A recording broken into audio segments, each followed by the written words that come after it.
Let's practice looking at a given set of data and calculate the mean absolute deviation together. If you'd like to download a free copy of this blank PDF or the annotated answer key PDF when we're done, you can find a link to that below. I encourage you to grab some paper, something to write with, and let's do some math together. Now, when you're calculating the mean absolute deviation, keep in mind that we need to find the mean, which is going to be the average of all the data points, and then we're going to go ahead and take the absolute distance between each of the data points and the mean, because that's going to tell us the deviation or how far apart they are from the mean. Then we're going to find the average of those distances. So it's basically, in a nutshell, on average, how far all the data points are from the average of the data set. So looking at number one, we have a data set where we have 7 different students and they're going to have Jolly Ranchers in their pockets. All right, so let's go ahead and see what the average number of Jolly Ranchers are in their pockets. And then we'll go ahead afterwards, find the deviations of how far each of their amounts of Jolly Ranchers are from the average. Then we'll find the average of those distances. All right, so for step one, let's go ahead and find the mean or the average of the set of data. And remember, to find the mean, what we're going to do is find the sum of the data points and then divide by the number of data points. So for the mean here, let's find the sum. So it's going to be 5 plus 3 plus 8 plus 4 plus 9 plus 6 and then plus 7. And what we're going to do with that sum is we're going to divide by the number of data points here. So remember, we have 7 different students, so we're going to divide by 7. Now, if we add up all these data points, we're going to end up with a total of 42 Jolly Ranchers split amongst 7 of these different students. So we're going to get a mean or average number of Jolly Ranchers in their pockets is going to be 6 per student. All right, now that we have the mean or the average number of Jolly Ranchers, let's go ahead and see if we can find out how far each of the amounts they have is from that average, or call that the absolute deviations. So for step 2, let's go ahead and calculate these absolute deviations. So I'm going to go ahead and write it like this, because we're basically finding the absolute value of each of the deviations. And so if we take each of our 7 data points and we find out how far they are from the mean, which is really just 6 here, we basically are just going to subtract each of them from the mean. So we can go ahead and take away 6 from each of these. So for the first one, if we do 5 minus 6, that's going to be -1, but that means it's just 1 below the average. But if you take the absolute value, we find out it's 1 away from the average. For the second one here, we can go ahead and take away 3 minus 6. That's going to be -3. So we know it's 3 below the average, but the absolute value of that is going to be +3. So we just care that it is 3 away from the average. Next, we have 8 minus 6, which is going to be 2. Because it's a +2, we know it's 2 above the average, but the absolute distance or absolute deviation is just 2. For this next one, we have 4 minus 6, which is -2. But if you take the absolute value of that, that's going to be +2. So again, its deviation is just 2 below the average, but we just care about the absolute deviation. Next, we have 9 minus 6, which is going to be 3. That's 3 above the average, but absolute deviation is +3. After that, if we go ahead and take the absolute distance, 6 minus 6 is 0. Absolute value of 0 is just 0. So that is 0 away from the average. And then finally, we have the absolute value of 7 minus 6, which is +1. And we're going to go ahead and write that as 1 away from the average. So just like that, we have 7 of these absolute deviations, or how far each of these data points are from the average. All right, we're almost there. Now that we have all these absolute deviations, we can finally go ahead and calculate the mean absolute deviation. Now, to calculate the mean absolute deviation, what we're going to do is take all these absolute deviations that we found over here in step 2, and we're going to go ahead and find the mean or the average of each of those values. So if we go ahead and add up our absolute deviations, we have 1 plus this 3 plus 2 plus 2 plus 3 plus 0 and plus 1. And once we find the sum, we're going to go ahead and divide by 7. Now, if we go ahead and add up all those absolute deviations, we're going to get 12. And then if we go ahead and divide that by 7, we're going to find out the average distance each of their numbers of Jolly Ranchers are from the average number that each of them have. So this isn't going to come out to a nice decimal. So as a mixed number, it's going to be 1 and looks like 5/7, right? That's a mixed number. And if you wanted to know what the approximate value is here, it's going to be about 1.7 if we just round it to nearest tenths place. This would be our exact answer of 1 and 5/7, but if you want to know approximately, it's about 1.7 Jolly Ranchers. So in summary, what can we say? We can conclude that while the 7 different students had each of their own numbers of Jolly Ranchers, on average they had 6 Jolly Ranchers, and while some of them had more and some of them had less than 6, we found each of their deviations, or how far away they had from the average, and on average, each of these students had 1 5/7, or about 1.7 Jolly Ranchers more or less than the average number of 6. Let's try another one together. With some more practice, this should get a little bit more comfortable as we go. In number 2, we can see that we have 5 different dogs that are going to get a certain amount of treats for doing some tricks correctly. So these 5 different dogs did 8, 2, 5, 6, and 13 tricks correctly. Alright, so for step 1, let's find the mean. So let's go ahead and find out the total number of tricks all of these 5 dogs did together. So 8 plus 2 plus 5 plus 6 plus 13. This will give us a total number of tricks they did. And if we take those total number of tricks and divide that by 5, we should find out the average number of tricks each of the dogs did. So the sum of all the tricks is going to be 34, and that was among the 5 different dogs here. So as a mixed number, it looks like on average they did 6 4/5 tricks each. All right, that would be the average, or we can use a decimal here of 6.8. So probably using decimals is gonna be a little bit easier if we're doing these mean absolute deviations, but totally up to you what you want to use. But I'm gonna go ahead and use decimals. All right, so this right here is the average number of tricks that these dogs did. Now let's go ahead and calculate the absolute deviations. And we can do that by taking each of our data values and finding their distances or deviations from the average. So if you take this first dog who did 8 tricks and you want to find out how far they were from the average, you would just subtract the 2 values. So 8 minus 6.8, that's going to be 1.2. That's going to be positive, so they were 1.2 above the average, but we're going to go ahead and say the absolute value of that is 1.2. We don't care really if it's above or below, we just care about that absolute distance. Next, the second dog did 2 tricks, which was definitely below average. So if you subtract here, that is going to be a negative value. So if you subtract, that's going to be negative 4.8. But the absolute value of that is going to be 4.8. So I'm going to go ahead and say that's that absolute deviation.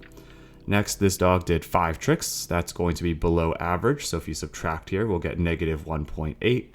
But taking that absolute value of negative 1.8, that'll be positive 1.8. So that was that absolute deviation. Next, this dog did 6 tricks. If the dog did 6 tricks here and we go ahead and take away that from the average, or take away the average from that, we're going to get a negative value since they were below average, so it's negative 0.8, but the absolute value is going to be positive 0.8. And then finally, this last dog here was way above average, right? 13 is greater than 6.8. Do 13 minus 6.8, that should be 6.2, but the absolute value of that is going to be 6.2. So this was a big deviation, or a bigger deviation compared to the other dogs.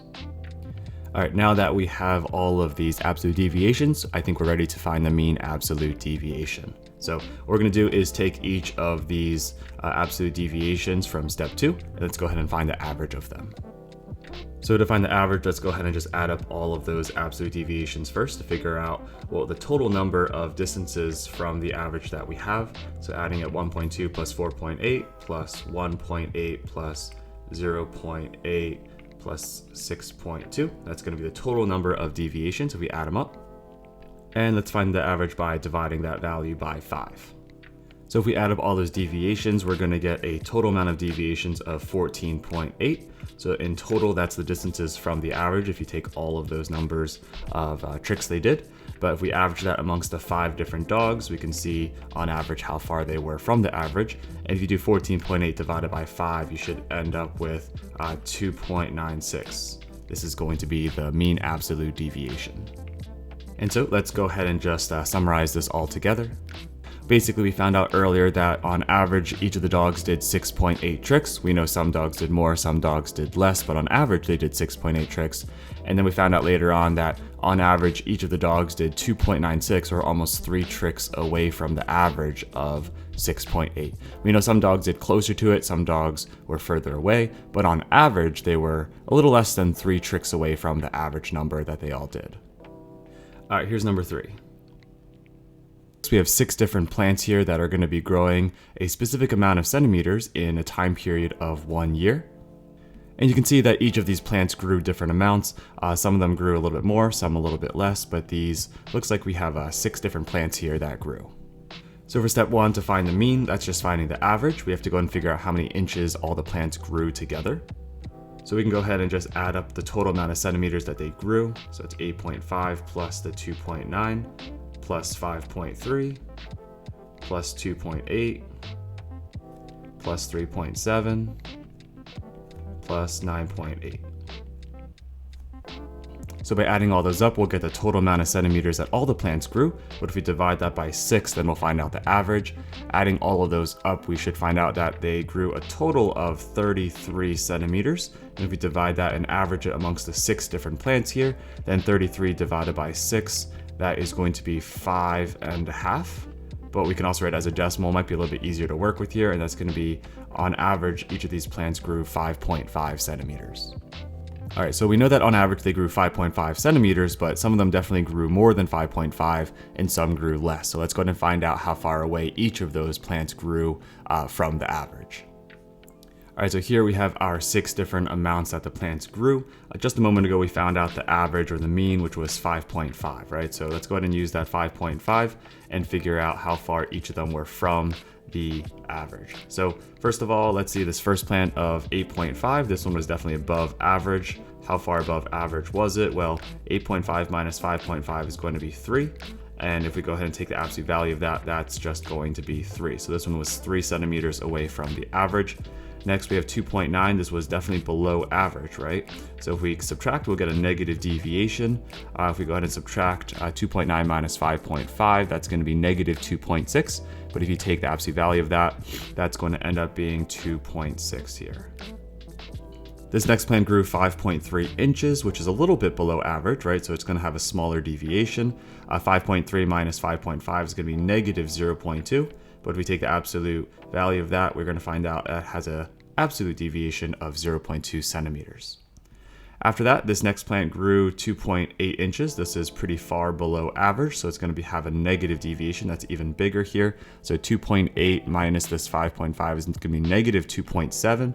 But if we take the absolute value of that, that's going to be positive 2.7. So that's going to be the absolute deviation here.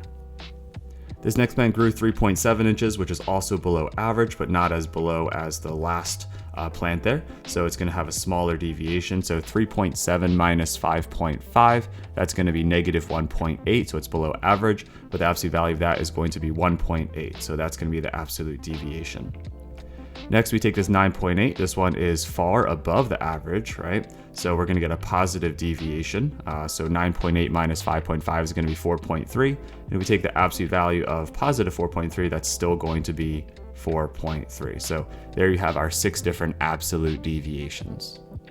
So we're going to take these 6 different absolute deviations and then find the mean of these absolute deviations. So we can go ahead and do that below here. Let's go ahead and take each of these absolute deviations and find the sum so we know all of their deviations together, or absolute deviations. So we have 3 plus 2.6 plus 0.2 plus 2.7 plus 1.8 plus 4.3. So altogether, these would be all of the absolute deviations together. And of course, we want to divide this by 6 so that we get the mean absolute deviation, or find out on average how far each of these plants grew from the average that they grew. So if you go ahead and find the sum, then we find out that the total amount of absolute deviations was 14.6. But if we take that and divide that and average it, so we know the average amount per plant, then 14.6 divided by 6 is going to be exactly 2 13/30. If you go ahead and turn these into fractions and then divide. And if you wanted to use decimals instead, it's going to be 2.43 with the 3 repeater, or you can just kind of estimate this to be about 2.4 centimeters per plant. That's going to be the mean absolute deviation. So in summary, we can say here that this 2.4 represents that on average, each of the plants grew about 2.4 centimeters away from the average growth of 6 centimeters. So again, all the plants didn't grow 6 centimeters. Some of them grew more, some of them grew less, but the average was 6. Some of them were going to be further or closer from the average. So on average, the plants grew about 2.4 centimeters away from the average. All right, here's one final example to try together. If you want to go ahead and try it on your own, feel free to pause the video and do as much of it as you can, and then check with me along the way. In number 4, we have 5 different long jumpers that are going to go ahead and compete at a track and field meet, and they're going to be jumping these following different distances measured in feet. So here we have some different measurements. Looks like someone jumped 14.2 feet, 8.4 feet, 17.6 feet, 19.7 feet, and 9.1 feet. So let's go ahead and just start like we did all the other problems. Let's find the total amount of feet that each of these long jumpers jumped. So we can do that by adding up the 14.2 plus this 8.4 plus 17.6 plus 19.7 plus this 9.1. So we'll go ahead and add up all of those amount of distances they jumped and then divide by 5 to find the average.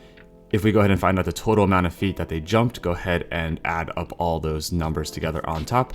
The total distance they jumped was going to be 69 feet, and we're going to divide that amongst the 5 different jumpers to find the average. So what is 69 divided by 5? Well, so 5 will go into 69 13 times. 13 times 5 is 65, which is 4 away. So we have 13 and 4/5. And as a decimal, it might be a little bit easier to use 13.8. But this right here is going to be our average. So on average, each of these 5 jumpers jumped 13.8 feet, right? Some of them jumped further than that. Some of them jumped shorter than that. But on average, 13.8 feet was what they jumped. Now let's go ahead and use that mean to find out each of their absolute deviations. All right, so let's take a look and find out each of their absolute deviations. So this first long jumper jumped 14.2. Looks like they were a little above average, right? So if we find out their deviation, it'll be positive. But if we find their absolute deviation, again, that's still going to be positive. So 14.2 minus 13.8 is going to be 0.4. So that's going to be this absolute deviation, 0.4 away from the average. Next, this next jumper jumped 8.4 feet. This person was below average. So if we find out how far below average they were, 8.4 minus 13.8 is going to be negative 5.4. So that's how far they were below average. But if you take the absolute value, that absolute deviation is going to be 5.4. So that's really just how far they were away. Next, we're going to find out for 17.6. This person was definitely above average by quite a bit. So if we find out the absolute deviation, they will be above average or have a positive deviation. So this is going to be 3.8 above. Even if we take the absolute value, it's still going to be 3.8. So that's 3.8 away from the average.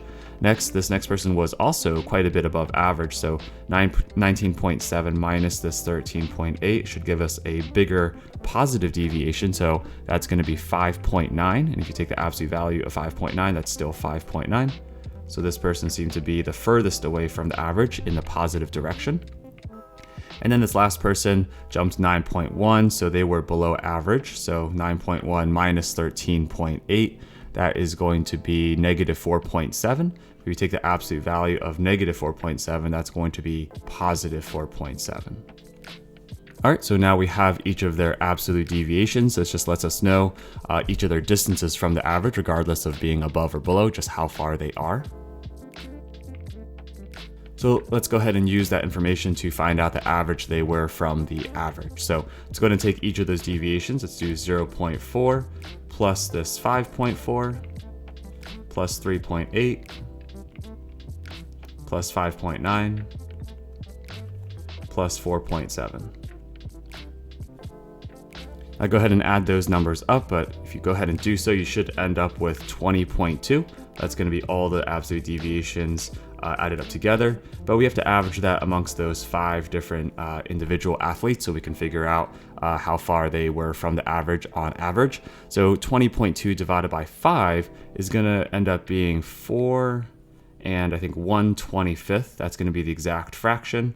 But if you want to find the decimal, that might be a little bit easier to work with. That's going to be 4.04. And if you just wanted to round to maybe just the tenths place, you can say it's about 4.0 feet.